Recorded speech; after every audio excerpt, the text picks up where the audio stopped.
strike three, and there's one away. One of the tough things Kraus has had to deal with this year is he gets into a lot of deep counts against batters. He's not able to roll through the lineup in as efficient a manner as would be preferred. That is hit to right. Simon Turner is over into foul territory, makes the catch, and there are two away.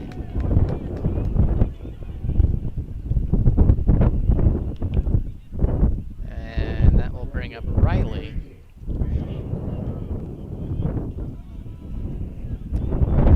It was 2 for 4 in the first game.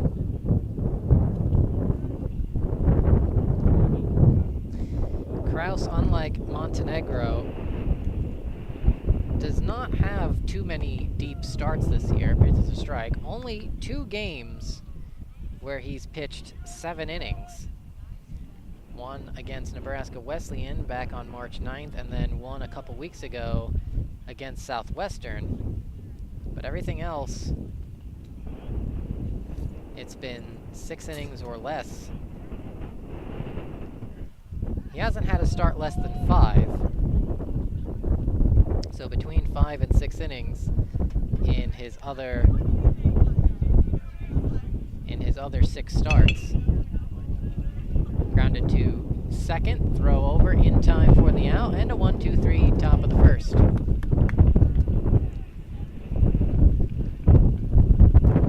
And so that has caused the Crusaders to have to rely on their bullpen a bit more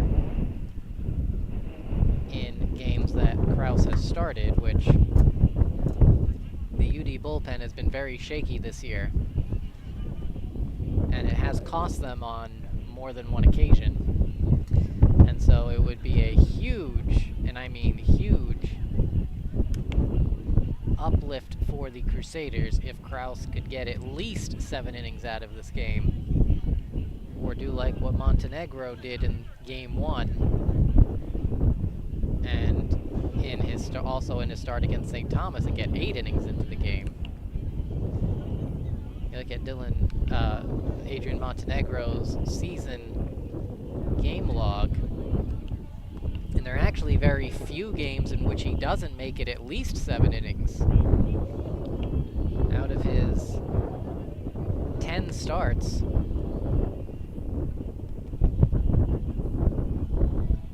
only one of them has been, 4 of them have been less than 7, and only one of them have been less than 6. That was the game against Senderi.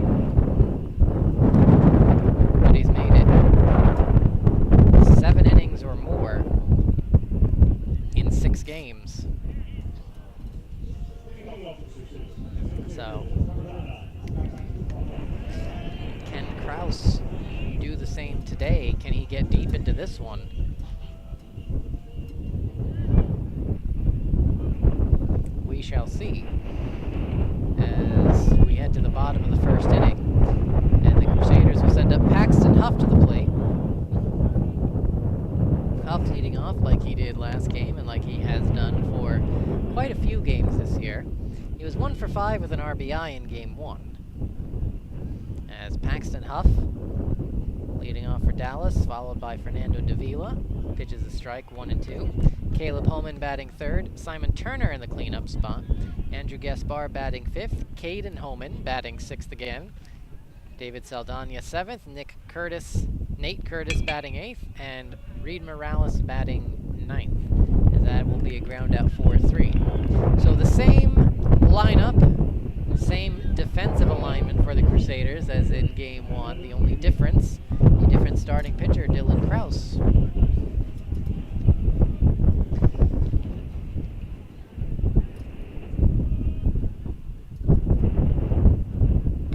Davila takes a ball outside, 1-0. He was 0 for 3 with a run scored, 2 walks and 2 strikeouts in the first game. Pitches in there for a strike, 1-1.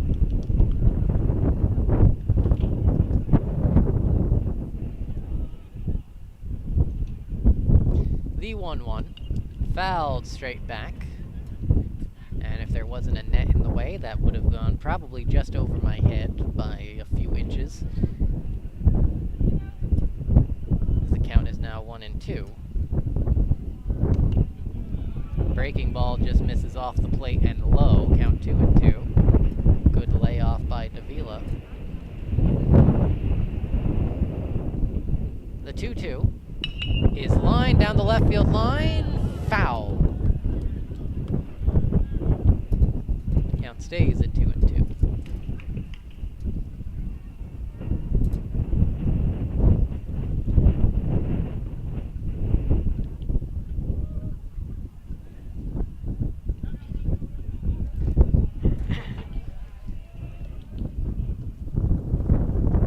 And the 2-2 is hit to third. Fielded there by Thompson, who throws across in time for the out. And there are 2 away. Well, that will bring up Caleb Homan. In game 1, Homan was 0 for 5, so that will put a little bit of a dent into his batting average. That was in the 360s before the start of last game. Swings and misses 0-1.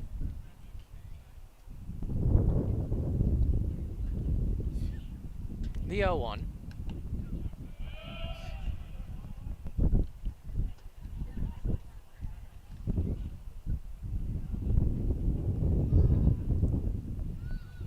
The 1-1 pitch is hit high and fouled on the left field line. Excuse me, high and fouled on the left field line. As Homan was right on top of that one, just out in front. Behind 1-2.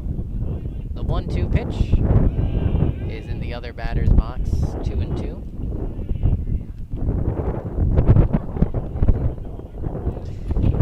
Now in the live stats, it says that Odom is in left field. That is hit up the middle, and that will make it through into center field, so a base hit for Caleb Homan. 1 on, 1 out, 2 outs for Simon Turner.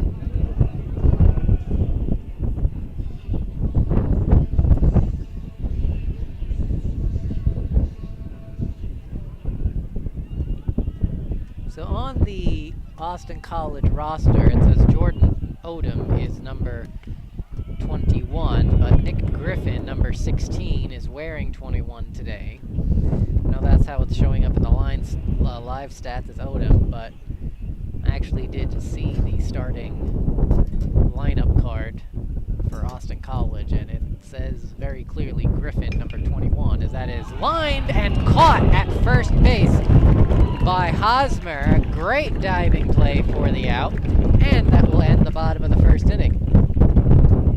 No runs, a hit, no errors, and 1 left on base. We've played an inning here at Crusader Field. 0-0 is our score. Austin College coming up to bat in the top of the second, right after this short pause in the action.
the top of the second inning we go as Dylan Kraus. One perfect inning, looking to make it 2 or more. As he delivers a strike to Hosmer, who is 2 for 4 with a run scored and a strikeout in game 1. Also had the very nice diving catch on the line drive by Turner that ended the bottom of the first inning. The 1-1 pitch is a strike, 1-2.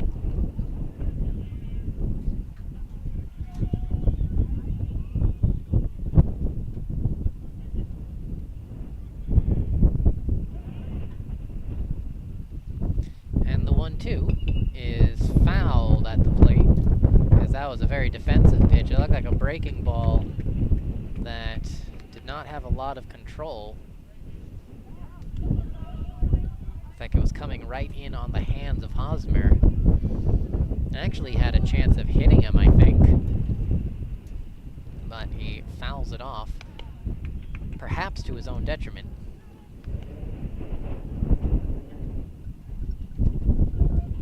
Pitches the ball 2-2.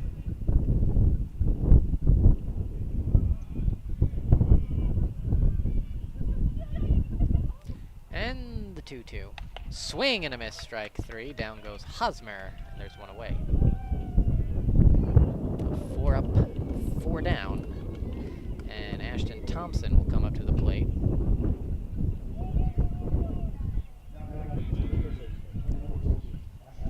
Excuse me, Asher Thompson. 0 for 4 with 2 strikeouts in the first game. As he digs in, lofts it to left, going back is Saldana, fighting the sun, makes a slightly awkward catch in left field, as he actually had to reach behind his head as his body was turned towards the line, but had to reach back towards center field to make that catch. But makes it, he does, all the same. And Kraus has retired the first 5 batters. That will bring up Smith. Greg Smith, batting .229 this year. Pitches the ball 1-0. 11 hits and 48 at-bats. 7 runs scored, no homers, 4 RBIs, 8 walks and 8 strikeouts. Swing and a miss, 1-1.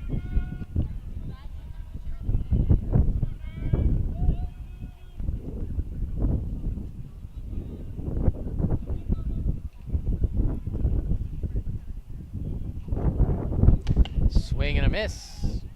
Count now 1-2.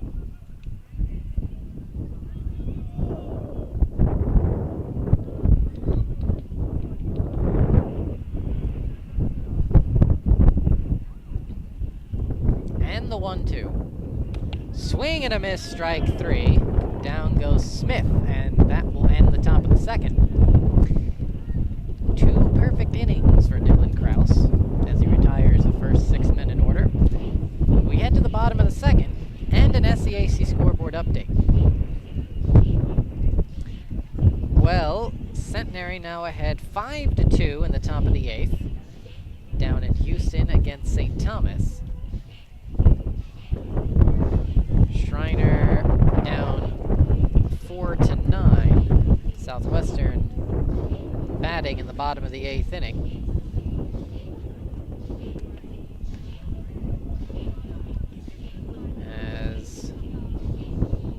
See what's going on with TLU and Trinity. Finals from our other softball games earlier. St. Thomas defeating Shriner on the road 3-1, and TLU defeating Centenary at home 6-4. Currently bottom of the 3rd inning, St. Thomas in game 2, ahead 9-2 against the Mountaineers. See if we can see what's happening with Trinity and Southwestern in their first game of that doubleheader. And we have a final for women's tennis. Shriner defeating TLU 9-0 in their match. And in men's tennis, TLU defeated Shriner 6-3. Going back to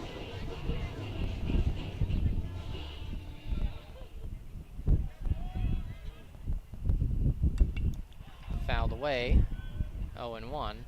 Going back to softball, Trinity ahead of Southwestern 4-3 in the top of the 6th.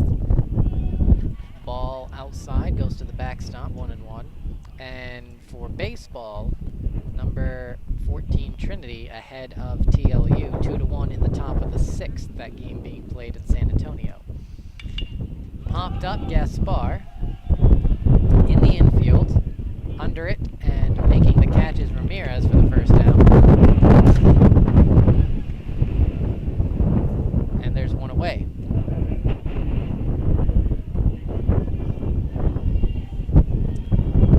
Well, that was your SCAC scoreboard update. Remember to stay current for all the teams of all the sports of the SCAC. And get all of your news, score schedules, and standings at scacsports.com. And for University of Dallas Crusader fans, you can get all of your University of Dallas sports information and statistics at uDallasathletics.com. As we're in the bottom of the 2nd inning, 1 out.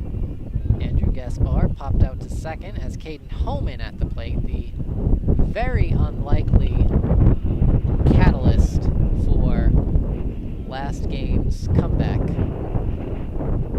A pair of hits that in most circumstances would have been outs.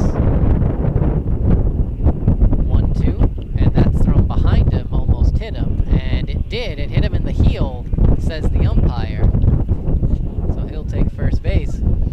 His first big at-bat was in the 5th inning, I believe, of last game, where he sky-high a pop-up just behind short that was not caught because of a combination of the wind and the sun being in the eyes of Keaton High.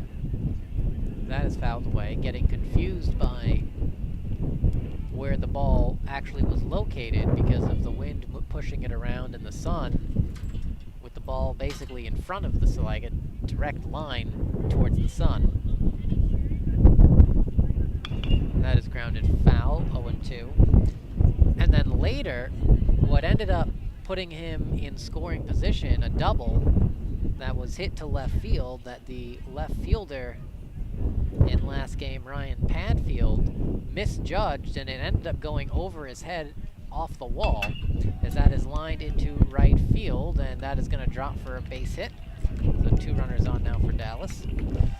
And then David Saldana, a batter later, drove him in, as well as Andrew Gaspar. And those 2 runs were the difference in last game. In the last game, that made it 5-3, and that was the final score. As the Crusaders are now trying to put a rally together here in the 2nd inning. A hit by pitch and then a single. David Saldana collecting another hit, who had 8 at-bats coming into today. He was 2 for 8, swing and a miss. And he went 2 for 4 with 3 RBIs in the last game.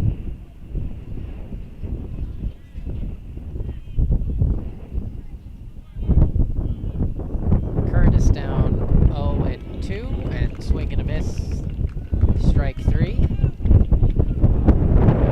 And that will bring up Reed Morales. Going back to Saldana, 2 for 8 with no RBIs in 3 games played coming into the last game. And he goes 2 for 4 and picks up 3 RBIs, 3 big RBIs. Pitches a ball 1-0. And picks up another hit here, so Saldana having a great day right now.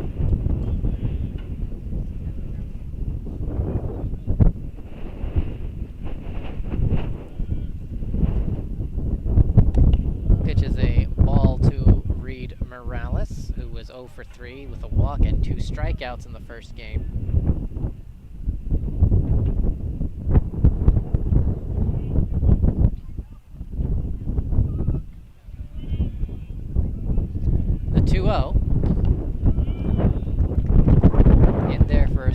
2-1.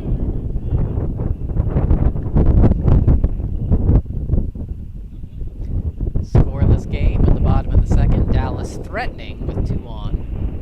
1 on first, 1 on second. Pitch to Morales is yanked into the other batter's box. Count 3 balls and a strike. Top of the order, waiting on deck, Paxton Huff in the on-deck circle.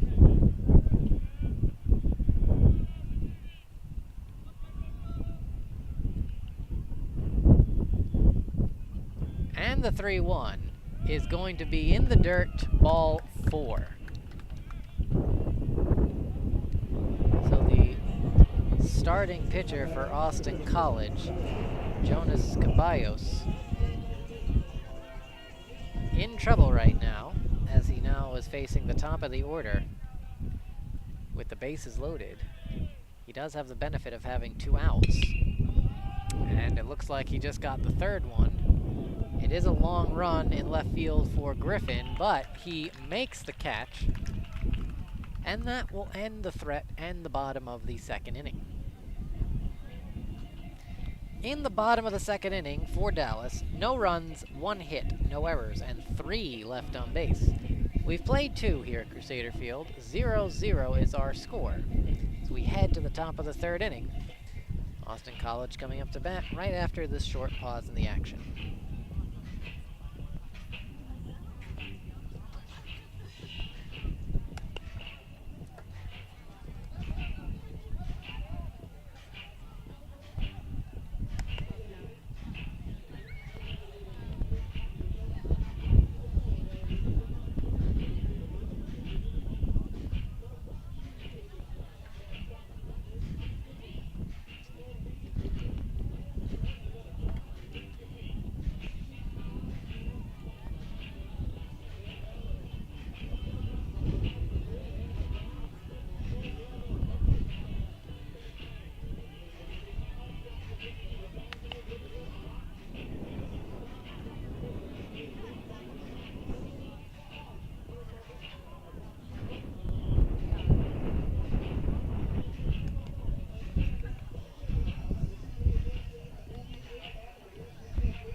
To the top of the 3rd inning we go,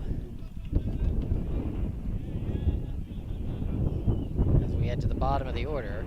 Stengen, Griffin, and Kaysen. Pitches a ball high by Kraus, 1-0. Caden Stengen, who led off in the first game, now batting 7th. Pitches a strike, 1-1. Had a hit in 4 at-bats with 2 strikeouts in Game 1.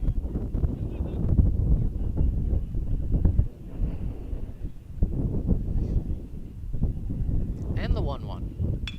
He is grounded to 3rd, having to make Davila back up. Throws across. Not in time. As that, I imagine, is going to be ruled a throwing error. It is. High throw by Davila. Breaks the perfect game, but Kraus still has a no-hitter going. We've had a couple of bids for no-hitters this year. Swing and a miss by Griffin, 0-1. Most notable was the one that Adrian Montenegro had against Sol Ross to open the season. Made it 7 2/3 innings before, actually I think it was 7 1/3 innings before allowing a hit, and that is going to be behind Griffin, allowing the runner to advance. Wild pitch, count 1-1.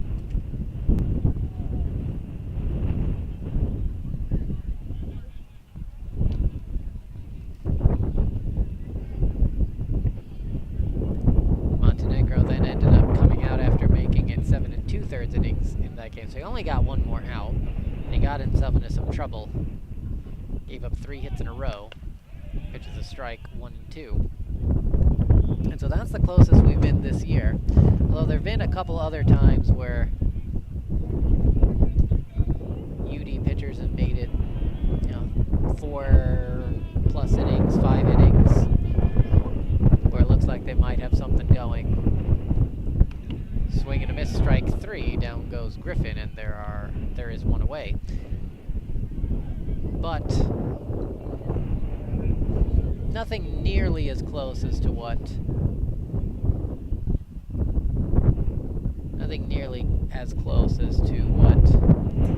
Montenegro did to open the year. I don't think anyone, swing and a miss, 0-1. I don't think anyone has gotten out of the 5th inning since then. I think we've had a couple of bids that have made it to the 5th inning, but maybe one bid that made it to the 5th inning, but got broken easily enough.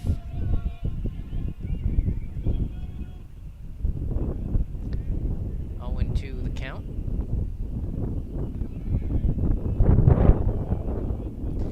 Kaysen in the first game. There's 1 for 3 with a run scored, and that hit him. Well, Kraus, who had Kaysen behind 0-2, then hits him and will bring up the top of the batting order with 1 out.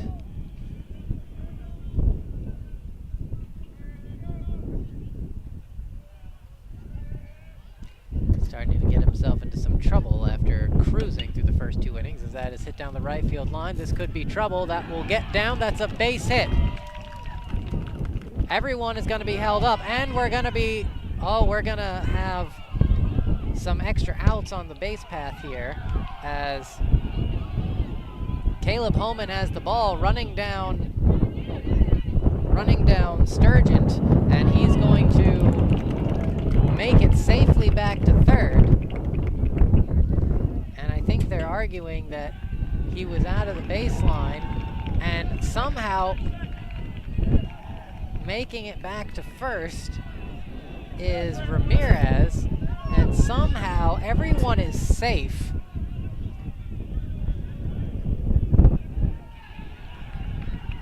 Somehow everyone is safe after you had base runners who were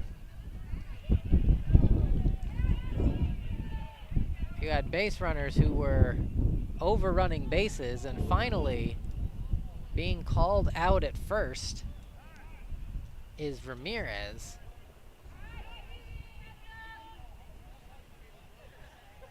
That was such a bizarre play. I don't even know what to say about that. A base hit down the right field line that both runners had to hold up on, because there was a chance that Simon Turner was going to be able to make the catch. And so, thinking that Stengen was going to be sent home, Griffin rounded 2nd hard to go to 3rd. But Stengen was held up. Griffin had to go back. UD then thought they had tagged out Ramirez, as that is hit to shallow center and should end the inning, and does. Then failing to get Stengen, as he was caught in a rundown between home and 3rd, made it safely back to 3rd. Kaysen was called safe at 2nd. Ramirez somehow went all the way back to 1st and was initially called safe, but then on appeal, he was called out. And again, I saw it happen just in front of us a minute ago, and I'm still not really sure how any of that transpired.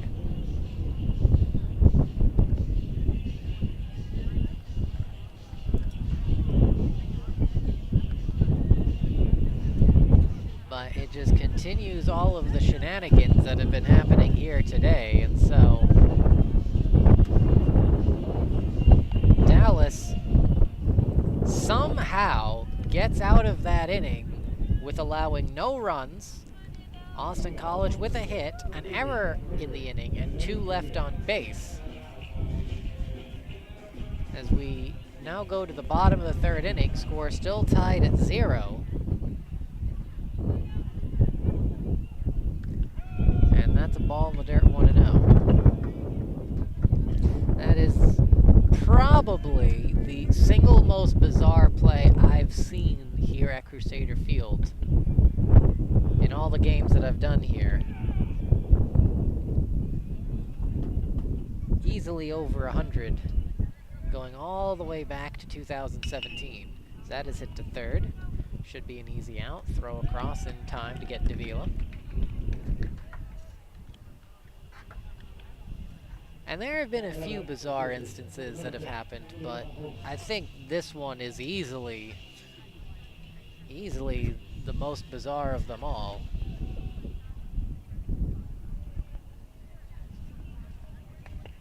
We'll see if they can top that somehow. As Caleb Homan takes a strike. He's 1 for 1. As that is hit high and deep to left, that is drilled. That, if it stays fair, is gone. Round the diamond. A bullet home run by Caleb Homan. A shot that got out of here in a hurry down the left field line, just staying fair, as the Crusaders take a 1-0 lead. There was no doubt that was getting out of here. It was just a matter if it stayed fair, and it just managed to stay fair. And Dallas, who had to wait till the 7th inning to have a lead in the previous game, well, they get on the board in the 3rd, and they get on the board first.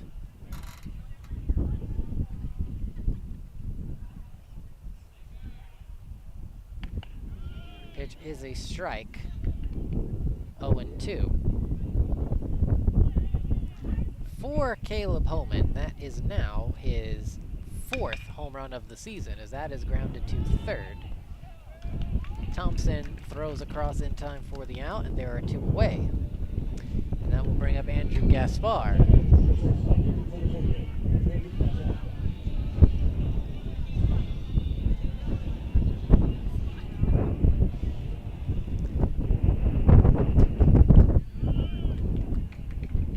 Gaspar, back in the 2nd inning,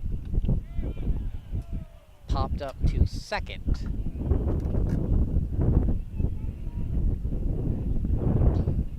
The 1-1, and that is up the middle, and that will be through into center field. Another base hit today for Andrew Gaspar, who is having a very good day.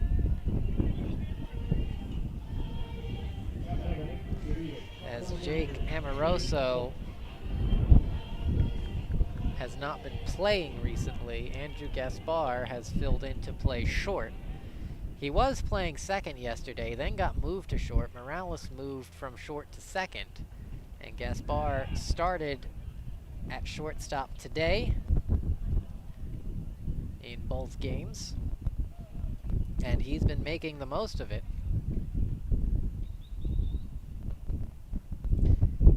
He was on base 3 times in the first one, 2 hits and a walk, as well as scoring a run.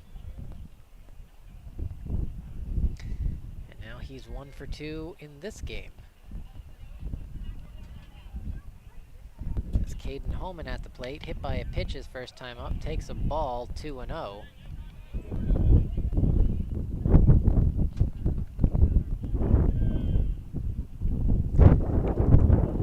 Much like David Saldana, Caden Homan didn't have a whole lot of at-bats coming into today. He had just 6. But he's played an important role, even if it's been somewhat accidental. Forces beyond his control, the wind and the sun, contributing to getting him a pair of big hits. One that drove in a run and one that set up David Saldana to drive in 2 runs. As he's ahead in the count 3-1.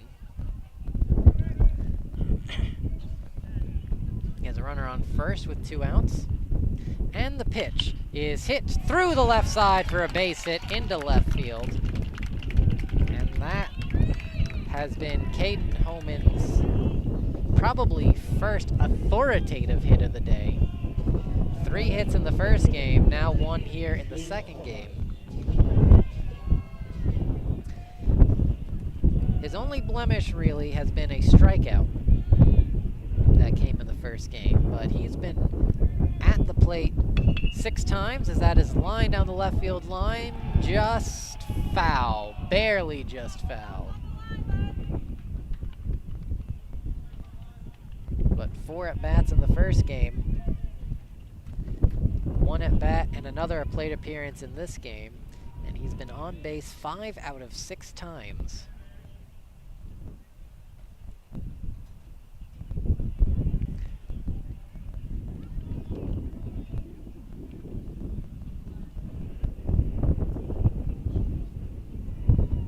Had 6 plate appearances, all of them at bats, no walks or hit by pitches before today.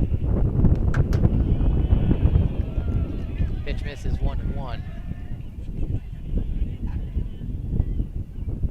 6 times to the plate before today, was on base 1 time, 6 times up today, and they've only kept him off base 1 time. So you can get some big contributions from some very unlikely places in baseball, and Caden Homan, I would, along with David Saldana, I would dare to say have been some very unlikely contributions, huge contributions so far. The 2-1 is outside 3-1. David Saldana, as I was mentioning, had 2 hits in the first game, has a hit already in this game, and he has runners on first and second with 2 outs. The 3-1 is popped up to right center. This should end the inning. Ranging over and making the catch is Riley in right center for the out, and that will end the bottom of the 3rd. Well, Dallas takes the lead as they score 1 run on 3 hits, no errors, and 2 left on base. We've played 3 here at Crusader Field. 1-0 is our score. Dallas with the lead as we head to the top of the 4th inning. The Roos coming up to bat right after this short pause in the action.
To the top of the 4th inning we go.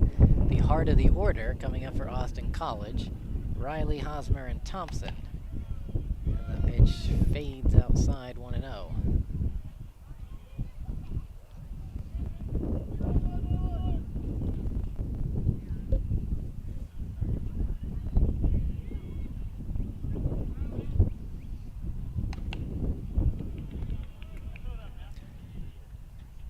Pitch misses 2-0.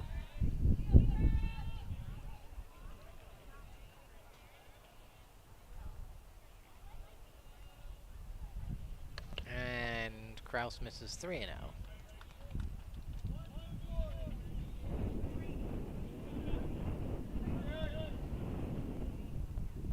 Riley, back in the first inning, grounded out to second. Takes a strike. Count now 3-1.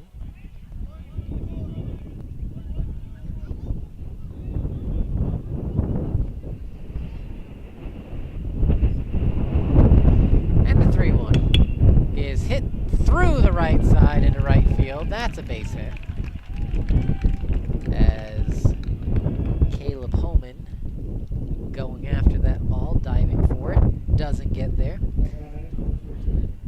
That was a well-struck ball that pretty easily made it through. And so a leadoff hit for Riley as Scott Hosmer will come up to the plate.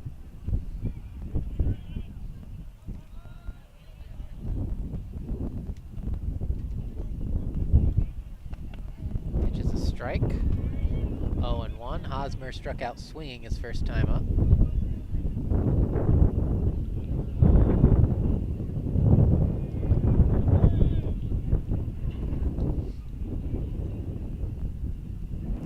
A throw over.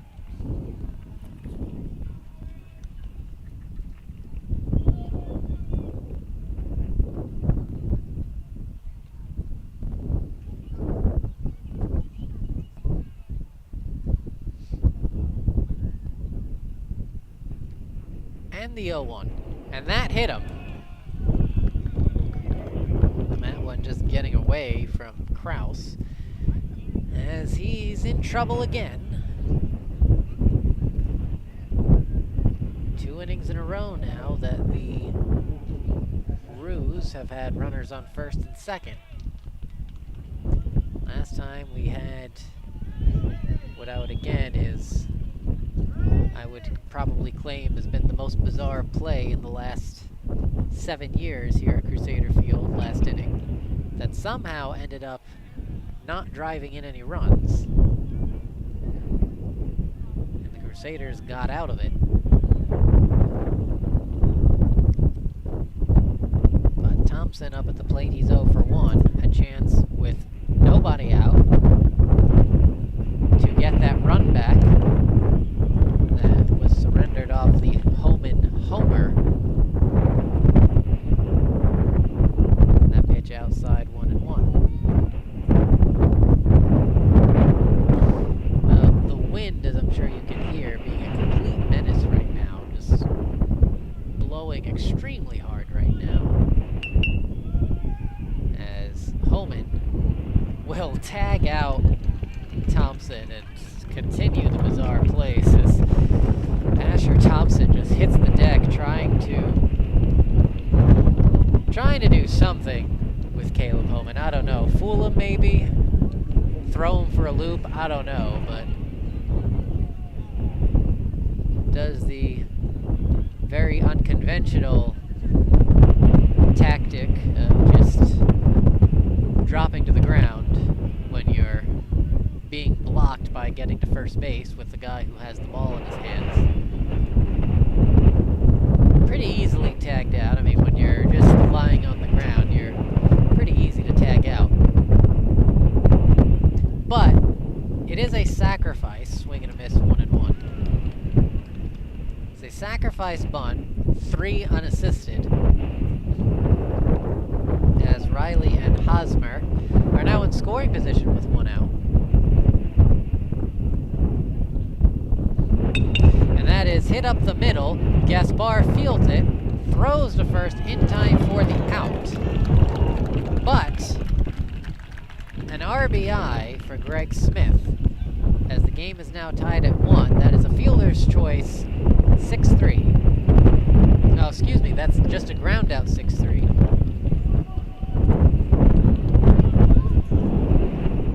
Fielder's choice would require a choice, as Gaspar really only had one play, and that was at first. That is hit up the middle and through into center field. That's a base hit for Stengen. Scoring is Hosmer. It's a base hit and an RBI. And Austin College now take a 2-1 lead. So, unlike last inning, when presented with an opportunity with runners in scoring position, the Roos capitalize this time, drive in both runners in scoring position. First on the ground out, tipped into the glove of Curtis, 0-1. And then a single up the middle by Stengent. And that's where we are, a 2-1 lead for Austin College.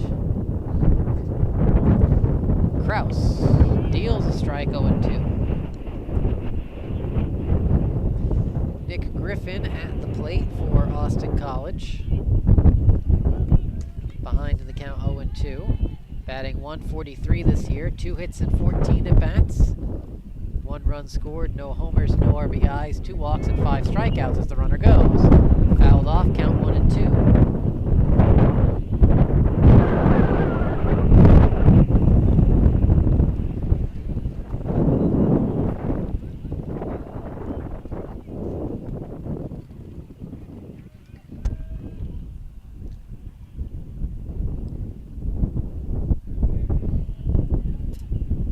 And the 1-2 as the runner goes again. Swing and a miss, strike 3, and that will end the top of the 4th.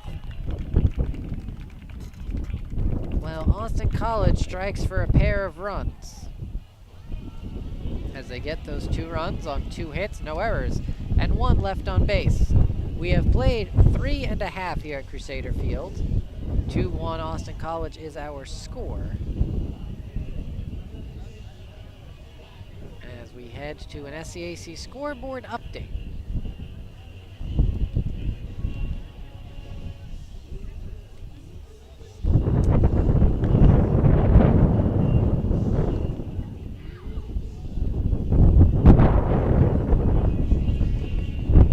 Well, final in Houston, Sendary defeating St. Thomas 7-3. Game 2 scheduled to start now, but it'll probably be a little while before that one does start, because that game finished very recently. Southwestern also defeating Shriner 14-4.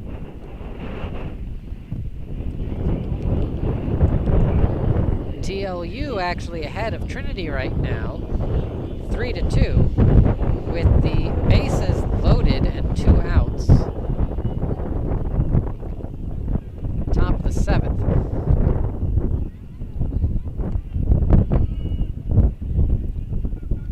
In softball, St. Thomas ahead of Shriner 11-3, bottom of the 5th inning, so unless Shriner scores, that game will be wrapping up very shortly. And top of the 7th inning, 2 on and 2 out for Southwestern as they're down to Trinity 6-3. Both of those teams, actually Southwestern, that's game 1. They have a second game against Trinity after, and St. Thomas and Shriner, that is game 2 of their series being played right now. Their doubleheader. As Curtis strikes out, 1 away. That is your SCAC scoreboard update. Make sure you stay current for all the teams of all the sports of the SCAC and get all of your SCAC news, score schedules, and standings at scacsports.com. And for you Crusader fans, you need all of your University of Dallas sports information and statistics at udallasathletics.com.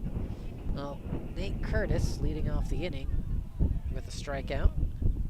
I'll bring up Reed Morales, who's quickly behind 0-2, and Paxton Huff on deck here in the bottom of the 4th inning. That one misses. 1 ball, 2 strikes.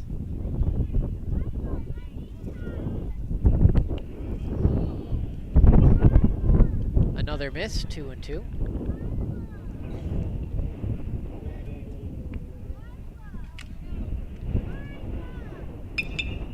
Hit in the air down the right field line, as that will be a foul ball.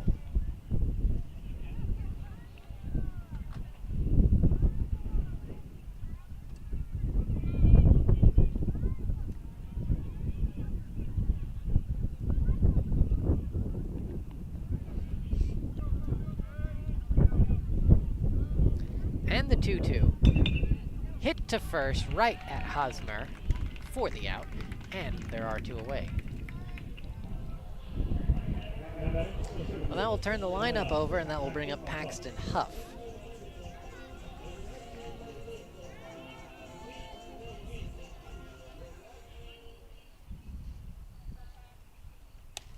Huff today in the first inning grounded out to second, and then flew out to left. Takes a strike, a ball, and a strike.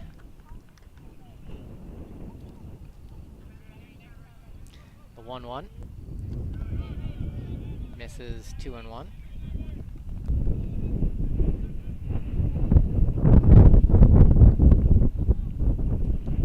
And the 2-1. Breaking ball misses inside. 3-1. 3-1 pitch on the way. Strike on the outside corner. 3-2.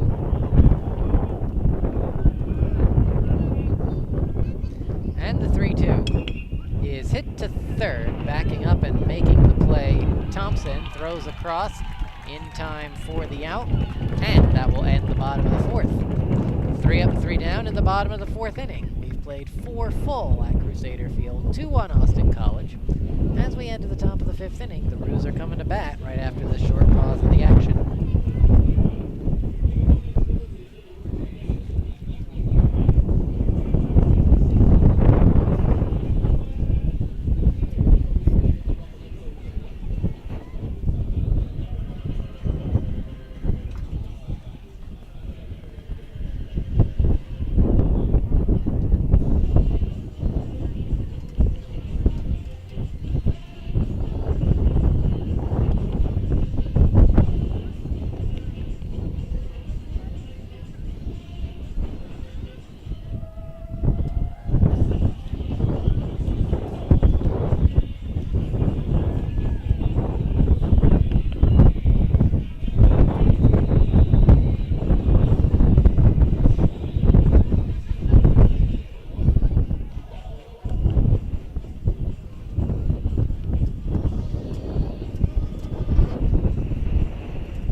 Top of the fifth inning we go, as the center fielder Kaysen is up at the plate. Ashton Kaysen, strictly speaking, no at bats today. He was hit by a pitch in his one plate appearance in the third inning.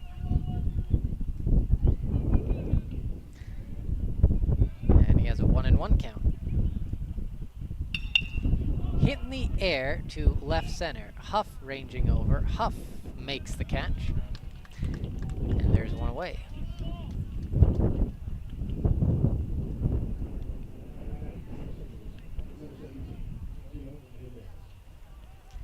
Well, the lineup now turns over as Tino Ramirez will come up to the plate.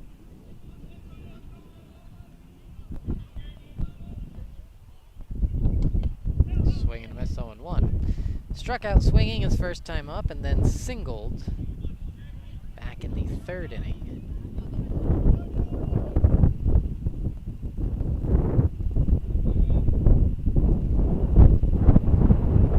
The 0-1. Fastball on the outside corner, 0-2.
Rouses 2-2. Swing and a miss.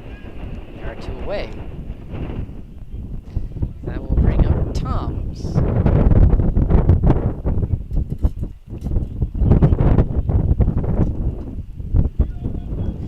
Trip Toms flew out to right his first time up and then flew out to center his second time up. That is a hit by pitch as that grazed his arm.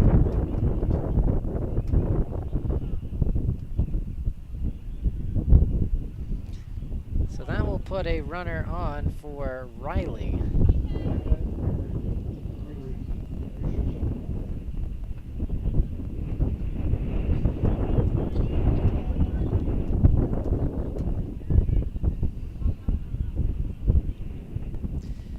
Riley, 1 for 2, grounded out to second and then singled as he lines that to center field. Huff racing back. It's going to be over his head, but he gets to it before he makes it to the wall.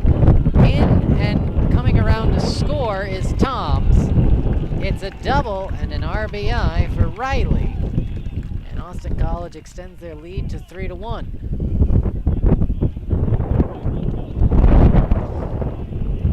In spite of the wind today, we've had some driven balls deep to the outfield.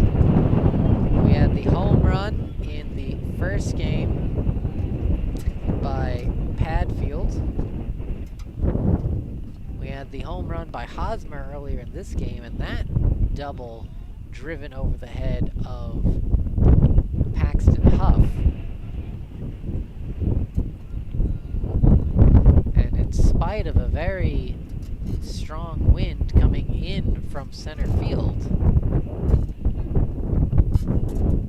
that might have hit the wall on the fly on a windless day.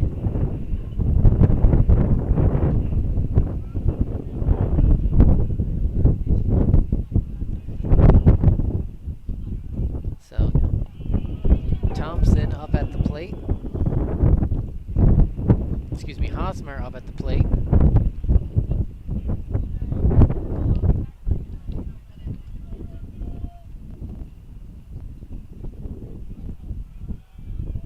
Struck out swinging his first time up and then was hit by a pitch. The 1-1 is in there for a strike, 1-2.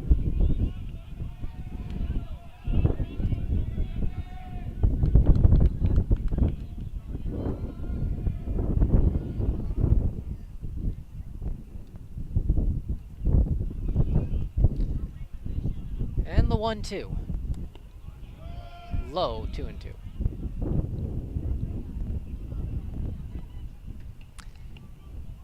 Home plate umpire checks with the first base umpire. Thought maybe Hosmer might have gone around, but on appeal, the first base umpire says he didn't. So Hosmer still gets to bat, 2-2, and he takes that one right down the middle for strike 3. Maybe on the inside quarter for strike 3, but in any case, he looks that one all the way in and walks back to the dugout to end the top of the 5th.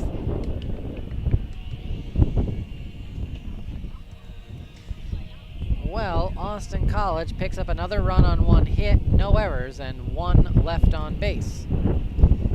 We've played 4.5 here at Crusader Field. 3-1 Austin College with the lead as we head to the bottom of the 5th inning. Crusaders coming up to bat right after this short pause in the action.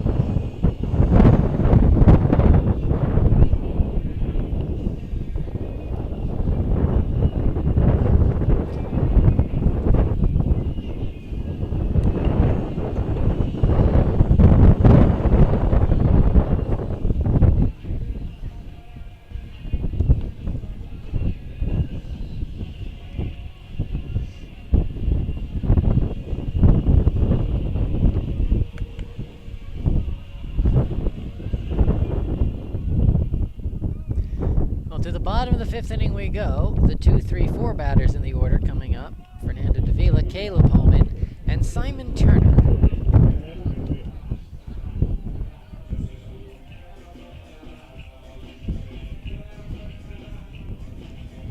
Fernando Davila is 0 for 2 today. Grounded out twice.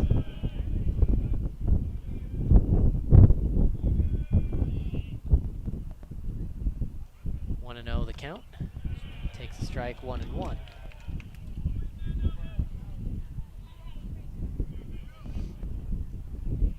The 1-1.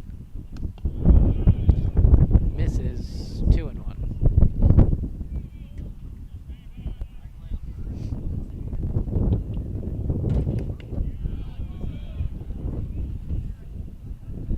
Takes a ball 3-1. And the 3-1 is gonna be ball 4. So a leadoff walk for Dallas.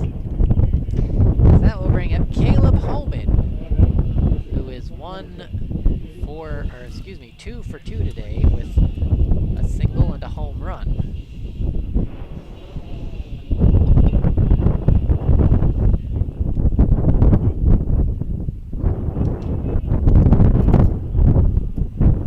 Fernando Davila getting a pretty sizable lead off of first base, especially that secondary lead.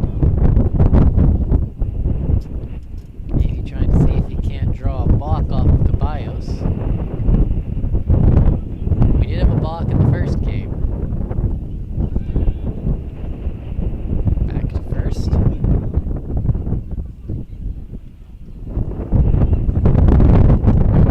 Davila this season is 4 for 4 in stolen bases. Swing and a miss, count 1-1. So not a big base stealer, but he has yet to be caught. See, maybe he'll go during this at bat, who knows? Staying put, ball taken, 2-1.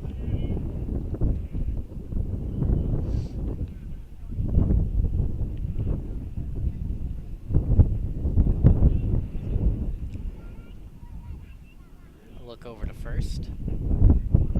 Caballos deals the 2-1. He gets that one in there, cutting the corner, 2-2. Got to be very careful pitching to Caleb Homan. He's already drilled one out of the park today.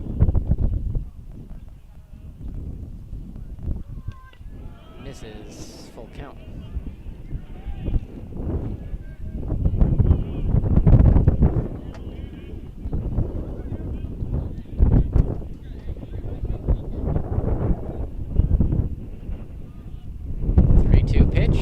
Ball 4, taking all the way by Homan. And that will bring up Simon Turner. Now, for anyone who's curious, that home run by Homan a couple innings ago was also his 31st RBI of the season, which, as of right now, is the 3rd best RBI total in the SCAC. And that is lined softly over the second baseman into right field. And everyone moves up just one base. That just got by Tino Ramirez, who I thought might have had a beat on it for a second, as that was a very low and soft line drive, but it just squibs through. And so the bases are now loaded for Andrew Gaspar, who has had a good day today.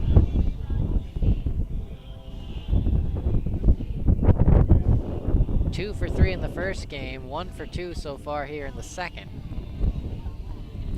And this looks like it might be the end for Caballos, who has pitched pretty well up until this inning. And really, his only other mistake prior to this inning was the one that got lit out of here by Homan. But you definitely see starting to lose effectiveness, a pair of leadoff walks and a soft line drive single, which is the much less concerning part of the sequence as the two walks, and the two walks definitely much more concerning. Now that soft line drive could easily have been right at a fielder. And as we've even seen in this game, we've had a couple of hard hit balls that have been right at fielders. Hosmer catching 2 of them. One of them he did have to make a play on, and it was a great play, but the other one was, I don't even think he had to move his feet at all, just had to move his glove a little bit and caught an easy line drive out. So that soft single by Turner is just one of those breaks that go against you. Not a particularly hard hit ball, but well placed. And sometimes in baseball, that's all you need. And right now, what the Roos need is for Tristan Mallory to magician his way out of this inning. Mallory on the year, pitching in 8 games, 1-5 record, 31 1/3 innings with a 5.4 ERA, 42 hits, 22 runs, 19 of them earned, 8 walks and 25 strikeouts, and he is called in a bases-loaded, no-out jam to pitch to Andrew Gaspar, and Gaspar takes a strike 0-1.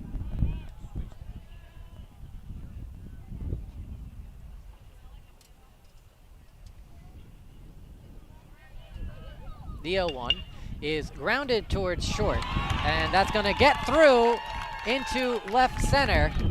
2 runs will score as Dallas ties the game 3-3.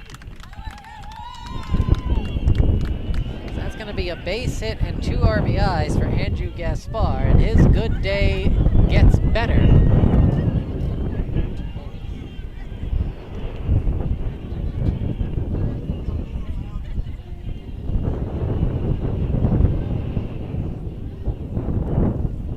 Will now bring up Caden Homan, who's also been having a good day.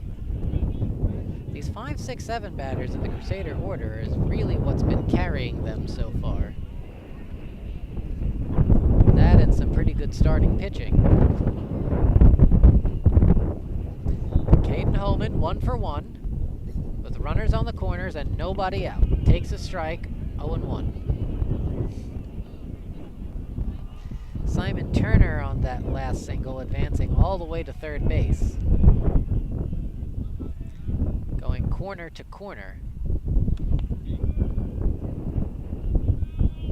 Pitches a ball 1-1.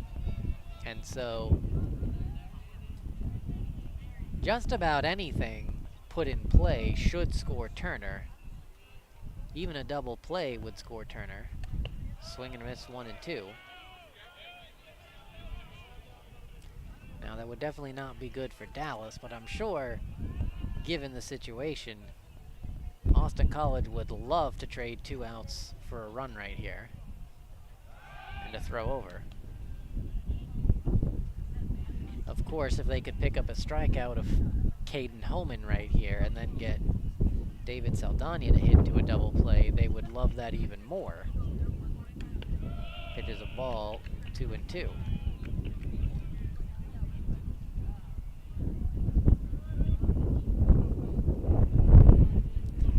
Caden Homan just trying to put the ball in play somewhere. Austin College trying to prevent that. That is a ball 3-2, and now they're in danger of just walking the bases loaded.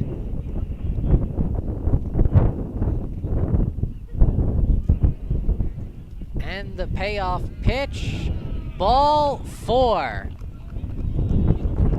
A good take by Caden Homan as that now puts the pressure up again. Another bases loaded situation with no outs. It's David Saldana, who has been the third part of this trifecta of damage dealers today for the Crusaders, grounds 1 to short.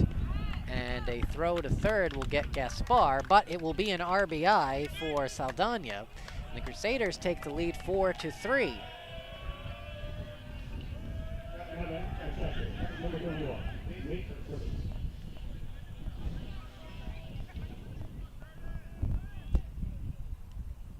Well, that will bring up Nate Curtis.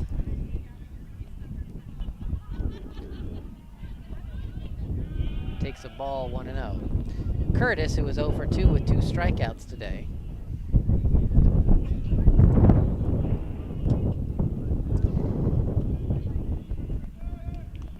As more action is going in the visitors' bullpen, as that hits to short, could be double play. Throw to first, throw to second for 1, on to first, double play. 6-4-3, and that will get Austin College out of the inning. Well, for the Crusaders, they get the lead back as they score 3 runs on 2 hits, no errors, and 1 left on base, actually. As we've played 5 innings here at Crusader Field. 4-3 is our score. Crusaders with the lead as we head to the top of the 6th inning. Austin College coming up to bat right after this short pause in the action.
Well, the 5, 6, 7 batters will come up this inning for Austin College.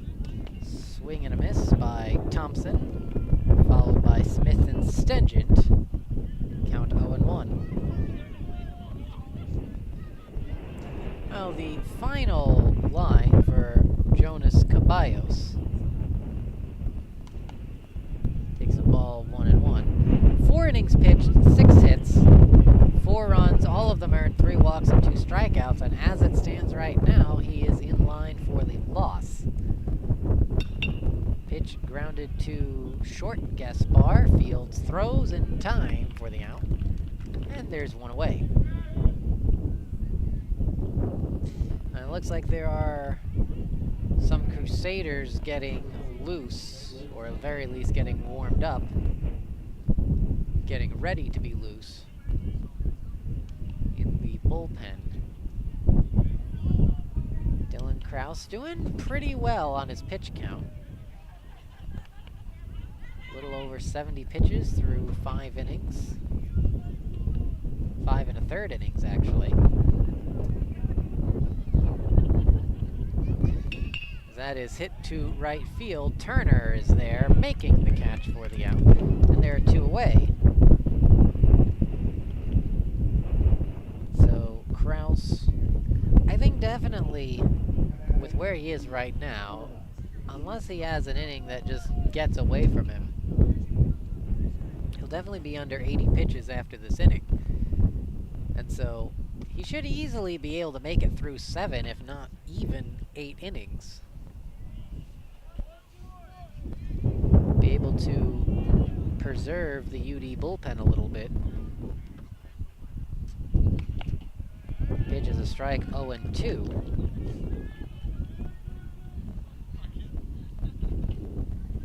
As Caden Stengent is up at the plate, 1 for 2 with an RBI. The 0-2 is popped foul out of play.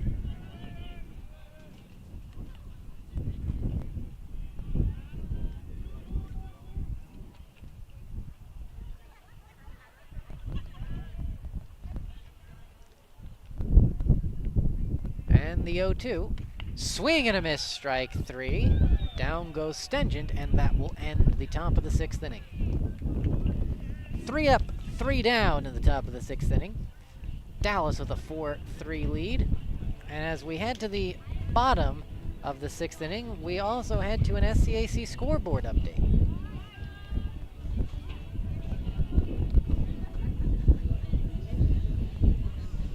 So, nothing new.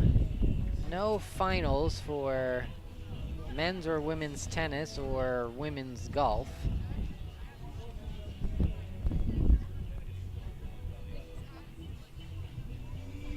St. Thomas and Centenary about ready to start the second game of their doubleheader, as is Schreiner and Southwestern for baseball. Game 1 final between Trinity and Southwestern for softball, as Trinity won that one 6-3.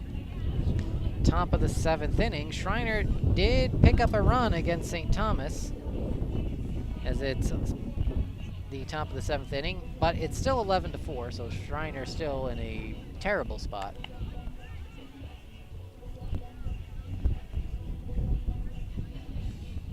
Earlier results, St. Thomas beating Schreiner 3-1 in the first game, TLU 6-4 over Centenary in their game.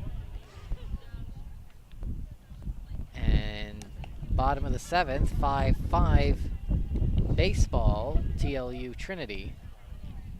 Trinity up with 2 on and 2 out. And the second game between Southwestern and Trinity has yet to start for softball. And that is your SCAC scoreboard update. Make sure you stay current on all the teams for all of the sports of the SCAC and get all of your SCAC news, score schedules, and standings at scacsports.com. First pitch is a ball 1-0. And for you Crusader fans, you can get all of your University of Dallas sports information and statistics at udallasathletics.com. That pitch is a strike to Reed Morales. Count even 1-1 as we have the bottom then top of the Crusader batting order. 9-1-2. Swing and a miss by Morales.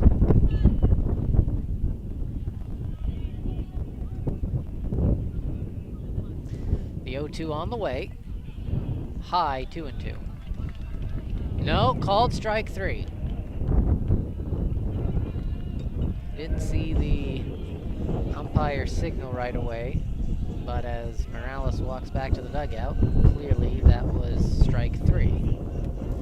Otherwise, he just voluntarily decided to be out, which would be preposterous. First pitch is a strike to Paxton Huff, as he bunts it, fielded by Mallory, throws to first in time. There are 2 away. Definitely not Huff's best bunt, as that was practically a one-hop bunt right back to Mallory. Actually made that about as easy as you could on the defense.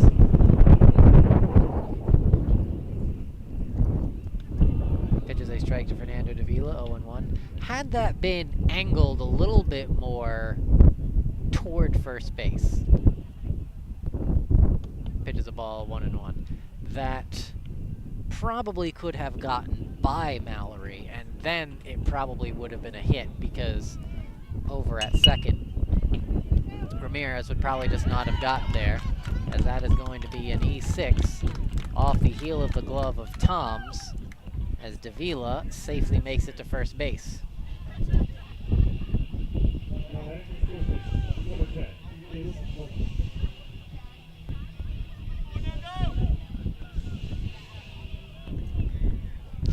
So that will bring up Caleb Homan, who pops it up to shallow left.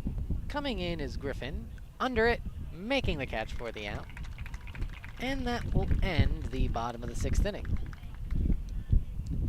Well, in the bottom of the 6th, no runs, no hits, 1 error, and 1 left on base. We have played 6 here at Crusader Field. 4-3 our score, Dallas with the lead as we head to the top of the 7th. Last third of the ball game coming up. College will be up to bat in the top of the inning, right after this short pause in the action.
To the pitches a strike on one, top of the 7th inning, as the 8, 9, and 1 batters, pinch hitter Ryan Padfield, Kaysen, and Ramirez will come up to the plate.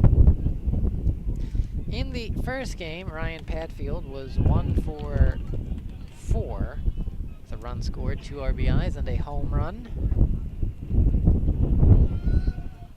He pinch hits for Nick Griffin here.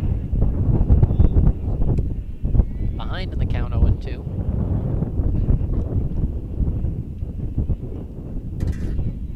The 0-2 from Kraus misses as Curtis tried to frame that one, 1-2.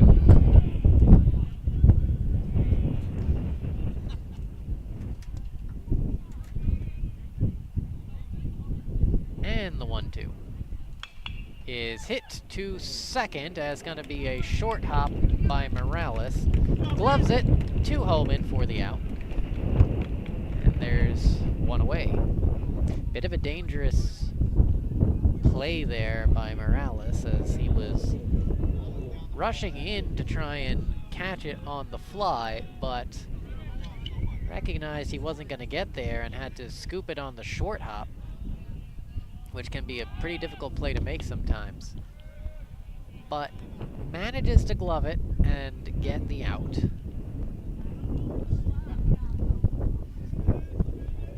As that will bring up Kaysen, 0 for 1. Swing and a miss, count even at 1-1. Bunted at the first pitch, but pulled it back in time to get a ball called, and then swing and a miss. As he faces the 1-1, fouls it off, 1-2.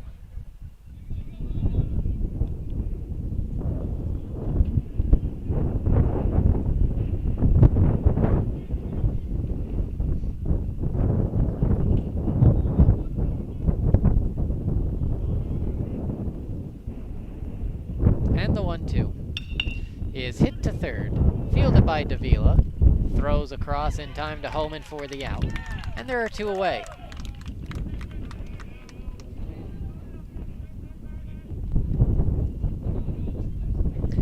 Well, that will bring up the top of the batting order, as Tino Ramirez will dig in. He's 1 for 3 with 2 strikeouts today.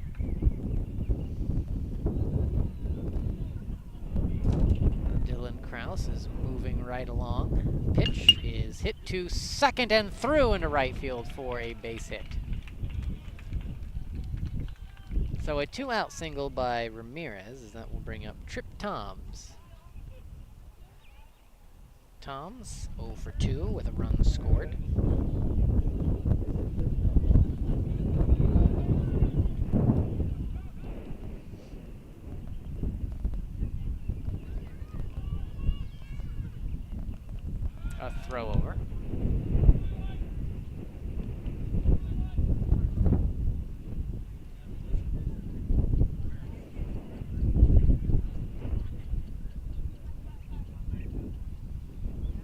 First pitch, swing and a miss, 0-1. Well, the Crusader bullpen mostly silent right now. Looks like Colin Johnson might be loosening up his arms with the resistance band out there. But nobody is throwing. No one is actually in the batting cage area, as that's fouled back 0-2. No one's in the batting cage area. No one is throwing. They're actually outside of what would be considered the throwing area of the bullpen. As the runner goes, swing and a miss, and that will end the top of the 7th. Well, Kraus cruises through that half inning as the Roos get a hit, but no runs, no errors, and 1 left on base. We have played 6.5 innings here at Crusader Field. 4-3, Dallas with the lead, as the Crusaders will be coming up in the bottom of the 7th right after this short pause in the action.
Now to the bottom of the 7th we go. The middle of the batting order, 4, 5, and 6 will be coming up for Dallas. Simon Turner, Andrew Gaspar, and Caden Homan.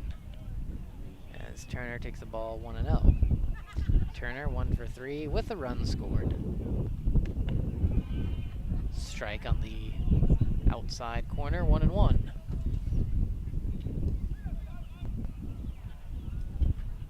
The 1-1. Swing and miss, 1-2.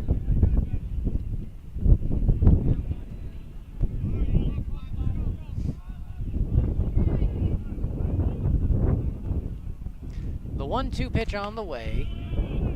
Misses. Trying to get the backdoor breaking ball in there, but doesn't cut it. Quite literally. Count 2-2.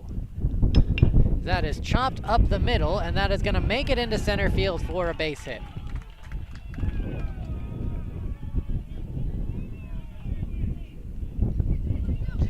Well, here is Andrew Gaspar, 2 for 3 with 2 RBIs, trying to continue his good day.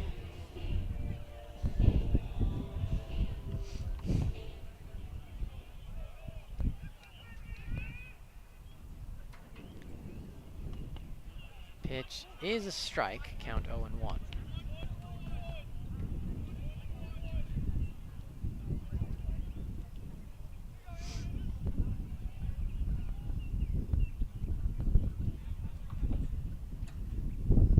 The 0-1 is hit through the right side for a base hit into right field as Andrew Gaspar continues to have a great outing. Just a great day overall for Gaspar. 3 hits in this game. 2 hits in the first one. Between the 2 games, he is now 5 for 7. And a throw over to second. And that will bring up Caden Homan. 1 for 1 with a walk 2 on and no one out. Offers a bunt but pulls it back. 1-0. And that will bring up the corner infielders. Hosmer at first, Thompson at third.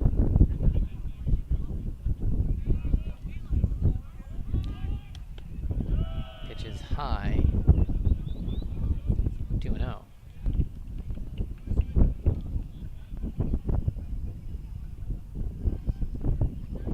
Well, after pinch hitting for Griffin, Ryan Padfield stays to play in left field. And that hit Homan. So Caleb Homan continuing to just get on base today.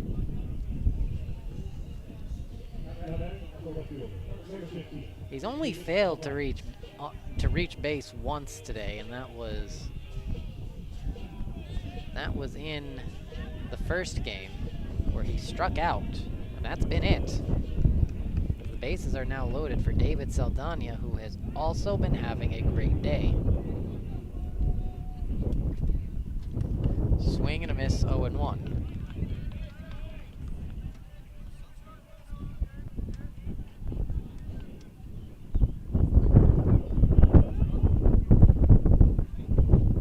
That's actually the second time Caden Homan's been hit by a pitch today.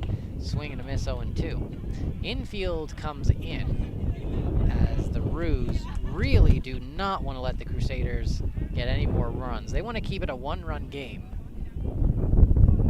No trading 2 outs for a run, no staying back, playing for a double play. They are trying for an out at the plate, and a big strikeout for Austin College as they get Saldana down swinging. Well, that will bring up Nate Curtis, who's 0 for 3 with 2 strikeouts. As now, the defense does drop back, still in on the corners, but double play depth in the middle. Pitch is a strike, 0-1.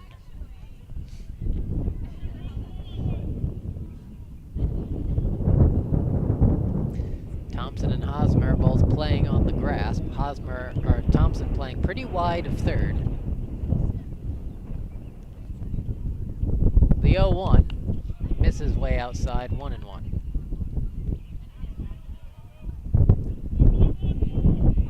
Now with Dylan Kraus pitching as well as he is, and a very likely chance that Colin Johnson will be coming in at some point, it's going to be a tough order for the Roos. Fouled away, 1 and 2, trying to get 1 run off of either of them in the next 2 innings, and they really don't want to have to try to get more than 1. Trying to keep it a 1-run game, a hugely more manageable game. 1 and 2 fouled off.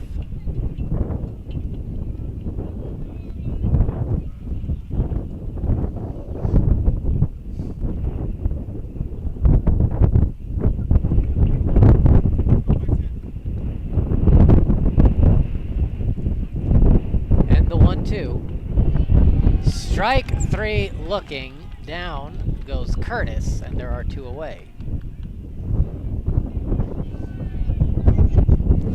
Well, after the Crusaders loaded the bases, they've had 2 consecutive strikeouts. And now there's a lot less pressure on Austin College. They just need 1 out, a force at any base. That is fouled straight back off the brick backstop as Reed Morales, 0 for 2 with a strikeout and a walk. Trying to give the Crusaders some insurance runs here in the bottom of the 7th. Way high and outside, 1 and 1. An inning that started off with a pair of hits, and then a hit by pitch, and then 2 strikeouts.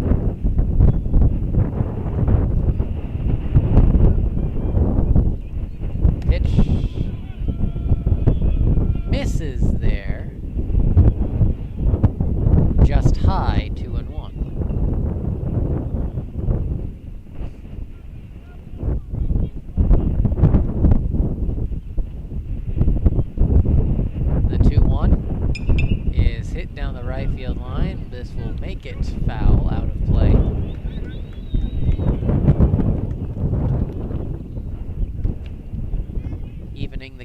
2 balls and 2 strikes.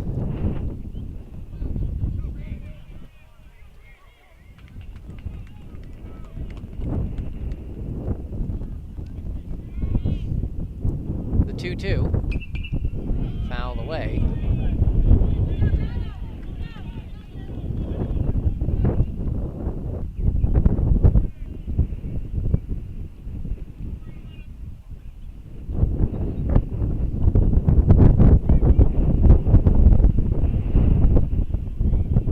And the 2-2. Fouled away again.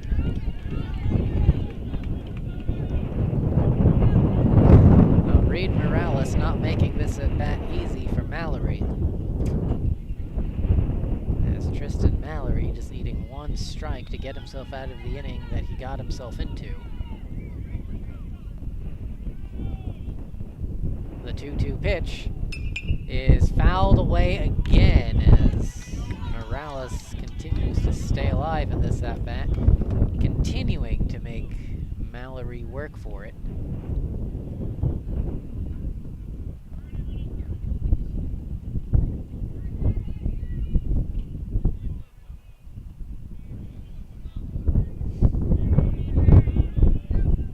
And the 2-2, fouled back to the screen again.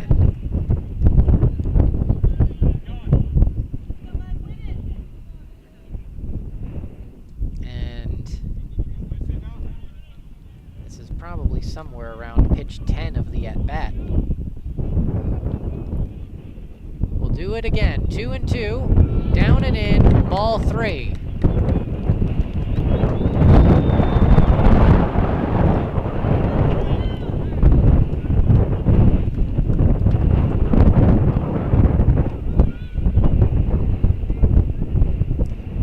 Greg Smith had to slide over to prevent that one from being a wild pitch. The 3-2 is hit weakly to third. Throw across in time will be there. And that will end the bottom of the 7th. Well, Dallas waits an opportunity there, loading the bases with nobody out. Score no runs on 2 hits, no errors, and 3 left on base.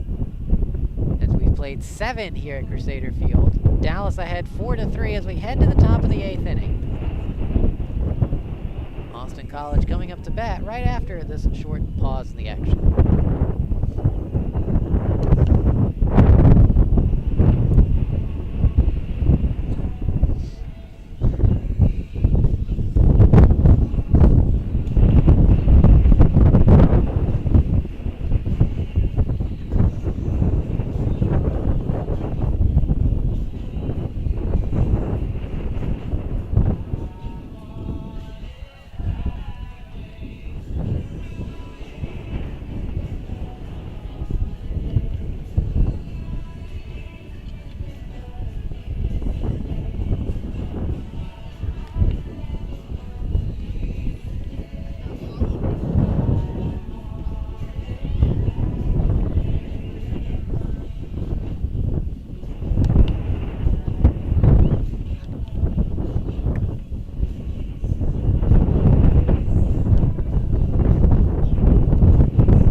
Top of the 8th inning we go.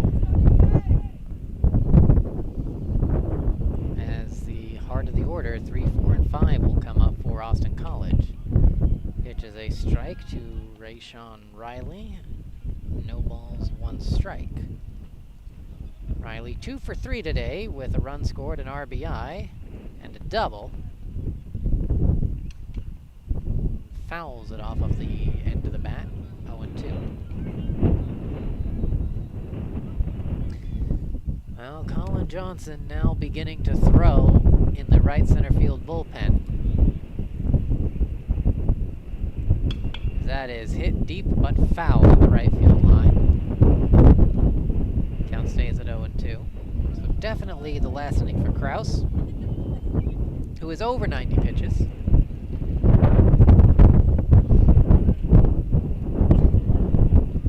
And the 0-2. Swing and a miss, strike 3. Down goes Riley, and there's one away.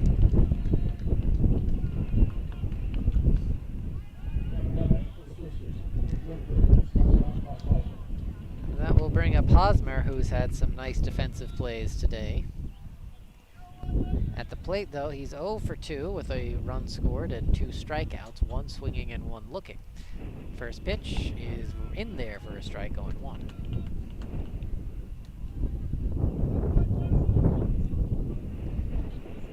Dallas taking the lead first today with a run in the third. Pitch is a ball, 1-1. Austin College answering back immediately in the top of the 4th inning with 2 runs before tacking on a 3rd run in the 5th. And then Dallas recapturing the lead with 3 runs in the bottom of the 5th inning, and that is how we have gotten our score today, as that's bouncing that are 2-1. It's been a very tight series in these 2 games. Neither team has led by more than 3. That is grounded weakly, but fielded by Kraus, throws to first in time for the out. And there are 2 away. Austin College getting ahead 3-0 in the first game for Dallas. Picked up runs in the 4th, 5th, 6th, and 2 in the 7th to win 5-3. Currently ahead 4-3 with 4 outs to go to sweep this doubleheader and take the first 2 games of the series. The first pitch is grounded foul by Thompson. No balls and a strike. Thompson 0 for 2 today.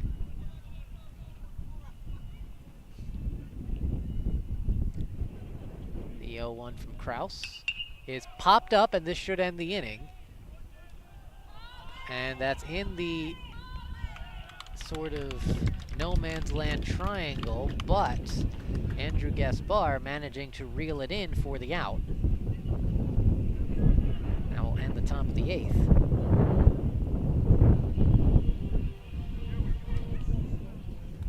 A dangerous area, that triangle behind 3rd and 1st.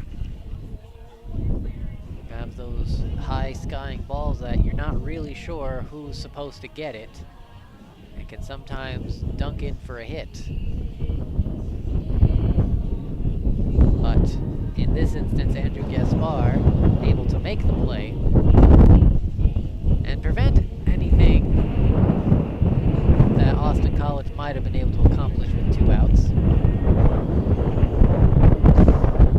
Top of the 8th inning was 3 up and 3 down through 7.5 innings. Dallas with a 4-3 lead. And we get to our last SCAC scoreboard update of the day. Assuming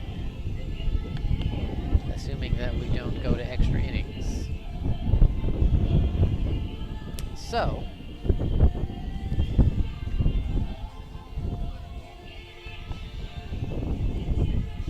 reminder of our finals from earlier. Centenary defeated St. Thomas 7-3 in their first game. Southwestern beating Schreiner in their first game 14-4.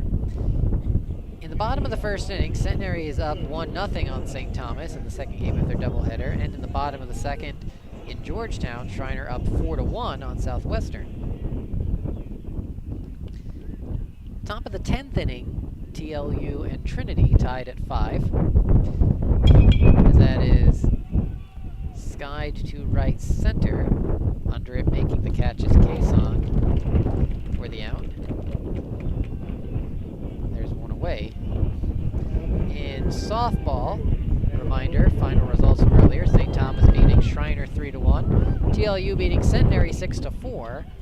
St. Thomas in their second game beating Schreiner 12-4. Trinity winning 6-3 against Southwestern.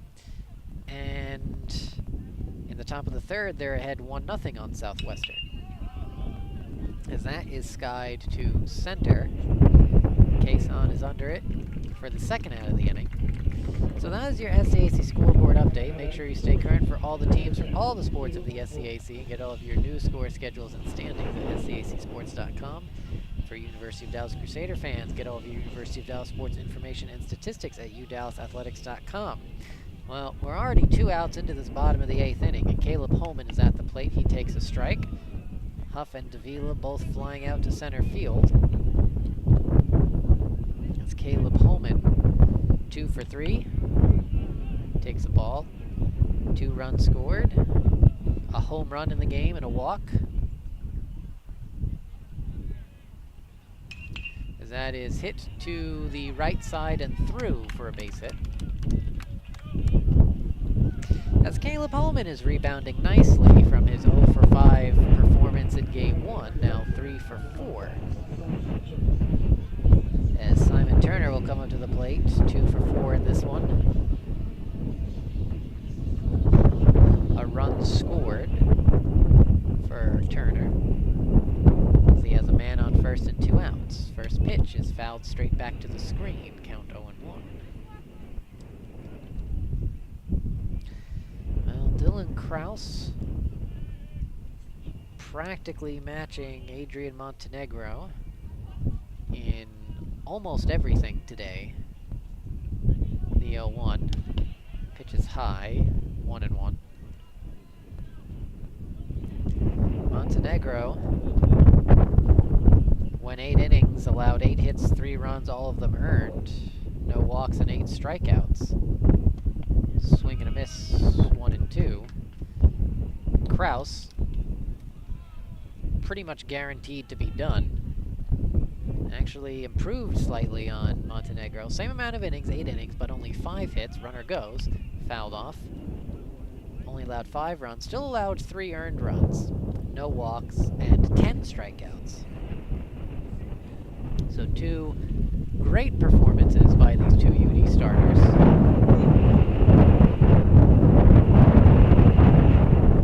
Dominic Gill saved the first game, and Colin Johnson will be called upon to save Game 2.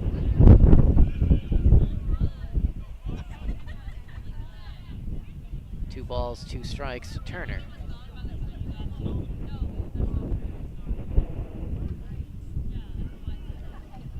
And the 2-2. Holman goes, and that's fouled off out of play.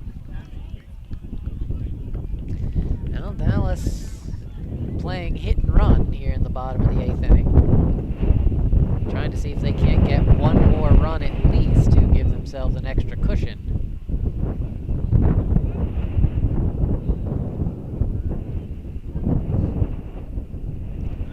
And a throw over to first.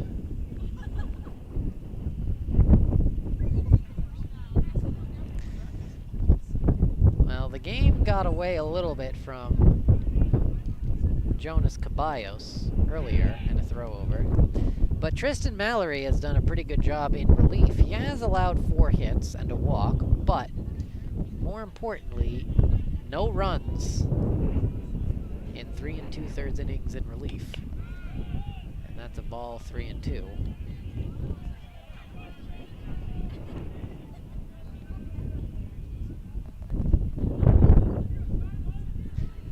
Just trying to get through this inning here and give his team a chance to tie or take the lead at the top of the inning, which is going to be very hard to do against Colin Johnson. Not impossible.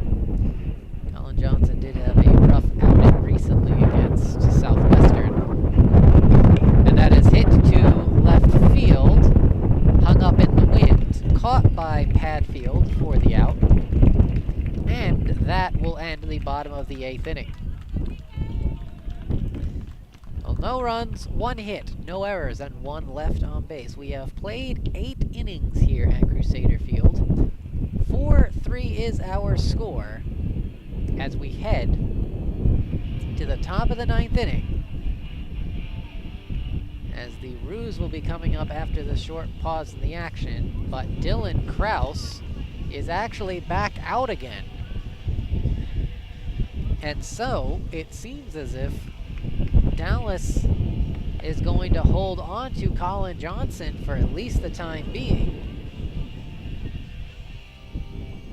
I am actually a little surprised by this move.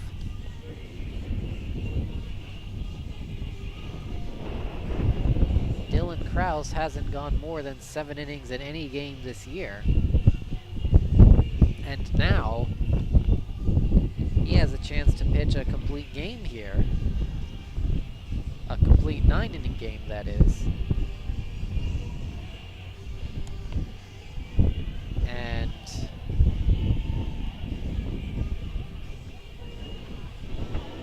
I'm looking up to see if he's done this before, if he's ever gone 9 innings before.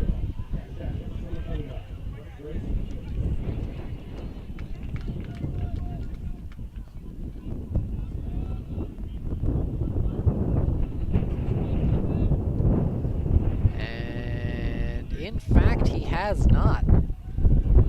That is dribbled weakly back to the mound. Throw to first is in time for the out. And there is one away. Now this is already his longest career performance. He never went more than 7 innings last season either. And he's already gone 8 1/3.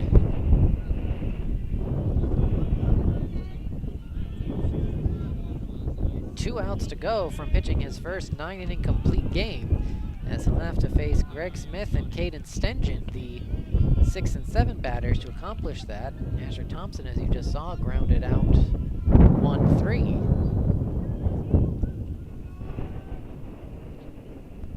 Pitch is a strike. 0-1. Oh, 1-1. Excuse me.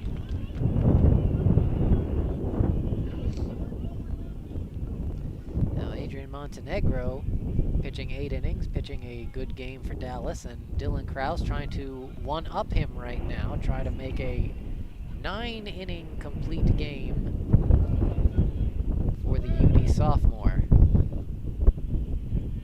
Count 1-1 to Smith, who is 0 for 4 today with an RBI and a strikeout.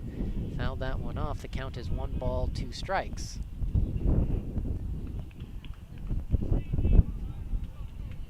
Well, Colin Johnson is getting ready just in case the wheels come off.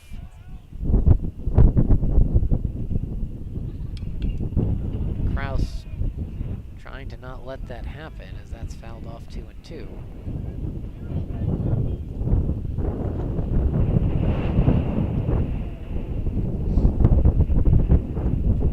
The 2-2 bounced in there 3-2.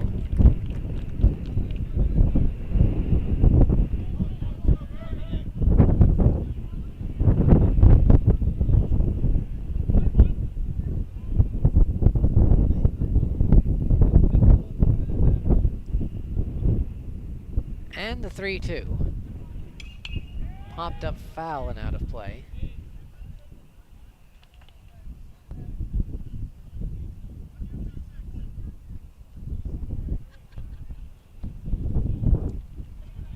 Kraus trying to go the distance through 9 innings for the first time ever, as he pitches to Smith, and that will be grounded to short. Gaspar fields. Gaspar throws, and not in time. An infield single by Smith, legging it out.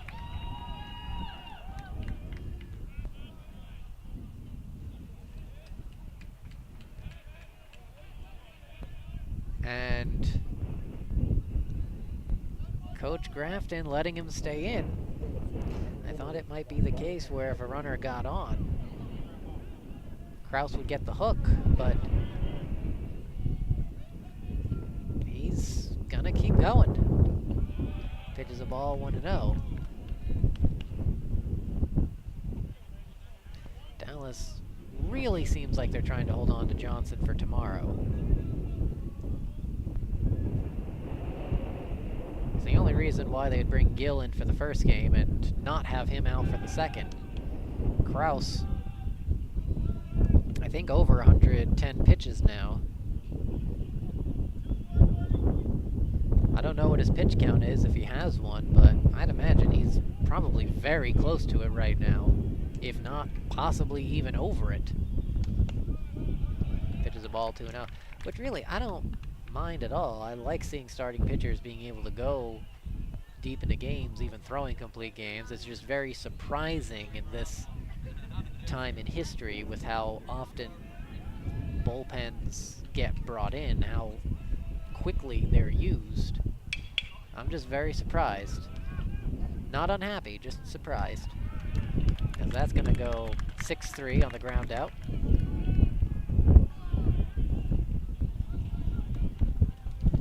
Two away. As that will bring up Kaysen.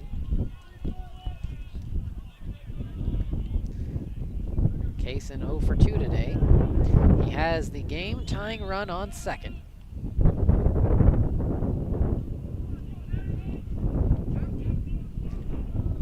Krause needing just one out to finish this one out. Fouled away.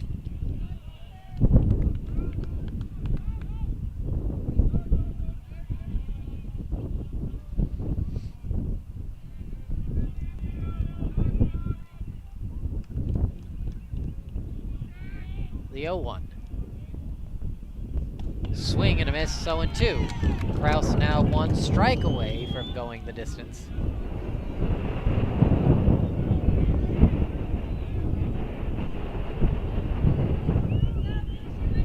No balls, 2 strikes, 2 outs.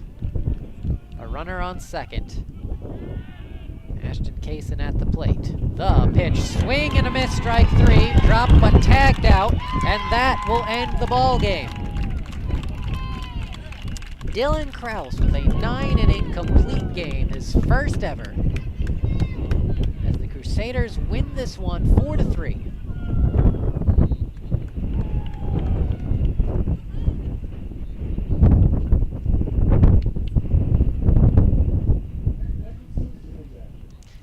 Well, a 4-3 victory for the Crusaders, as with the victory, Dallas now improves their season record to 6-7. They are now on record tied with St. Thomas, but St. Thomas still holds the tiebreaker as they swept Dallas last week. So they still need help, but Centenary, I believe, is still winning in Game 2 right now. Actually, it's tied 1-1. Austin, with the loss, dropped to 1-12 in the conference. The winning pitcher, Dylan Krause, as he finishes his own game, improves his season record to 6-0. The losing pitcher, Jonas Caballos, drops to 2-4 on the year. As the final line for Tristan Mallory, who pitched a very good job in relief.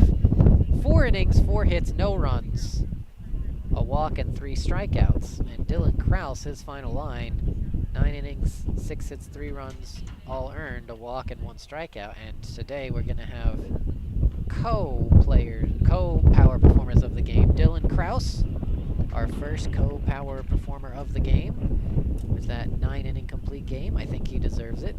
6 hits, 3 runs, no walks, and 11 strikeouts.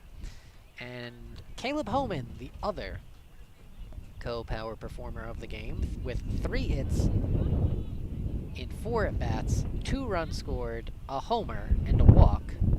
Congratulations, Caleb Homan and Dylan Krause, our co-power performers of the game. And that will do it. Once again, our final score, Dallas wins by the score of 4-3. And tomorrow, the game is scheduled for a 1 o'clock start time, so the stream will start about 12:45. We thank you for joining us today. And I'd like to remind you one more time before we go, make sure you stay current for all the teams of all the sports of the SCAC and get all of your SCAC news, score schedules, and standings at scacsports.com. And for University of Dallas Crusader fans, make sure that you stay on top of everything having to do with UDallas and get all of your sports information and statistics at UDallas.